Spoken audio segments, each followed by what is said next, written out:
What's up guys, my name is Rolly McPolly and welcome to this fishing tutorial.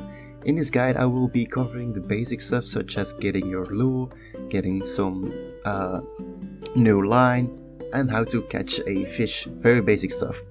So we will start with the items, so you can get your basic lure and your basic line in Golden Cay, which will also probably be the first point where you will be fishing. So my advice here is just buy a good bunch of everything you see so that you can use all of it at your first fishing experience. So there's nothing more to cover there. There will be more shops that have better lure of course, but that's not for now. So we will first go over the basics. Before you can fish, you will have to equip a certain type of line, this is the standard one, and you can also get a better one with more durability. There will be more of course later on in the game. The rod will be upgradable, such as other parts you will find, and these are the lures. The lures you get to pick, and some kind of fish likes one kind of lure and the others don't. We will be covering 3 locations, actually 4. The first one we will be showing you guys are the 2 red ones.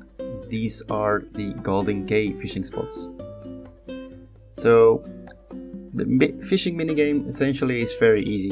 You throw in your line, you wait for a fish to bite, you press a certain button prompt, and then this minigame starts. The fish will move from left to right, which will probably give him the area of the entire pond. So it's pretty random, and it will also move based on what you do.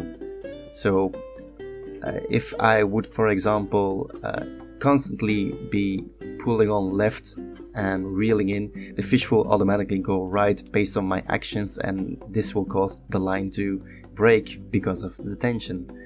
And like you just saw in the video, sometimes the fish will jump up. This will enable a button prompt, and if you correctly press it, you will further progress the minigame. If you do all this correctly, you will catch your first fish.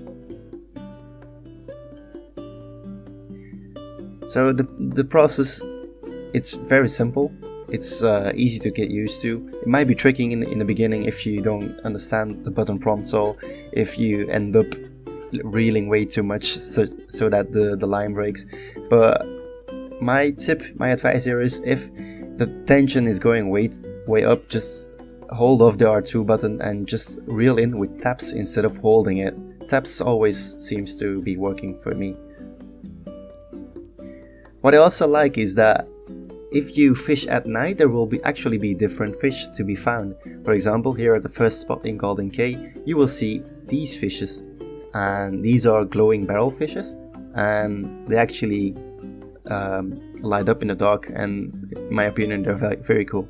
So I also like that you can find different fish in different locations, different fish at different types of day. It makes it a extra fun experience in my opinion.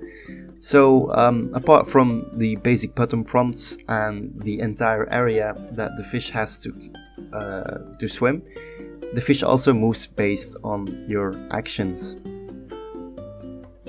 So this is the one I caught at first. This location is the second spot in Golden Cay. This one I found by just walking around.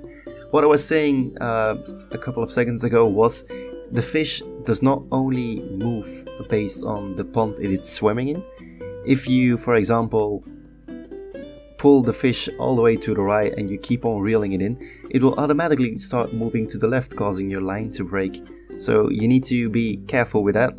Like I said, I can recommend tapping the R2 button to reel it in slowly and in short periods of time instead of holding it in, because for example here, this fish almost broke my line even though I was using the 1.5k durability one.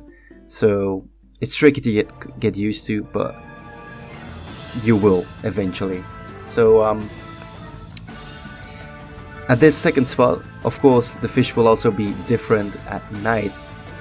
This one is called, I think it's a rock barramundi, not sure, but it looks really cool, and it has little speckles, so that's why I'm including it here.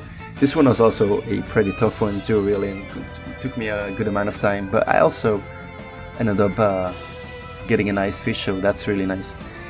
The second location we will be showing is the Blue Arrow. This is the reservoir next to Crestholm Channels, and here you can get all kinds of fish as well. For example, the Lucian catfish swims here, and also some others whom I already forgot for now. But what's also very important is that if you go to a pond and you see the little dots on your radar, a yellow dot means that fish you can catch is edible. So if you catch this certain fish, Ignis will be able to cook it, and it has a double benefit for you, since you will be able to eat your fish and get a nice boost from it. The other dots are blue, for example, like you can see here, there's one yellow blinking one.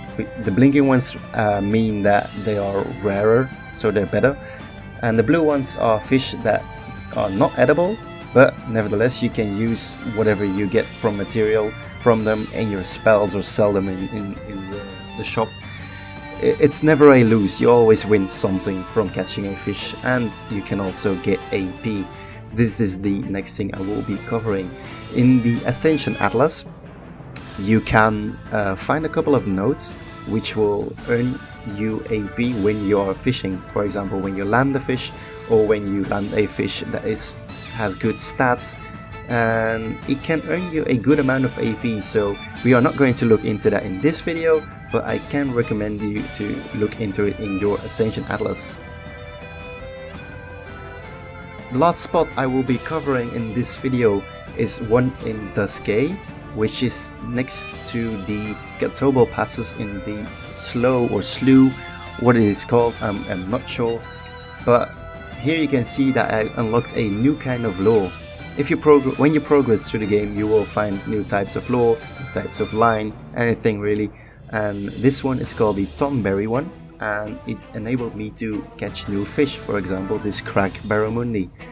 So my final advice here is explore, find all kinds of lure you can, find all kinds of line you can, get to find new shops, find all the spots you can. There's really a bunch available in the world. I only covered 4 of them in this video because I do not want to spoil all of them, but for those that really want to know all the fishing spots there are, I will include a link in the description which will show you all the different fishing spots in the world map. Anyhow, this will end this tutorial video. I hope you guys learned something from it, and if you think you thought it was helpful, please leave a like and consider liking my channel. Thanks a lot for watching, guys. I will see you in the next video, and subscribe for more content. See you guys soon. Goodbye.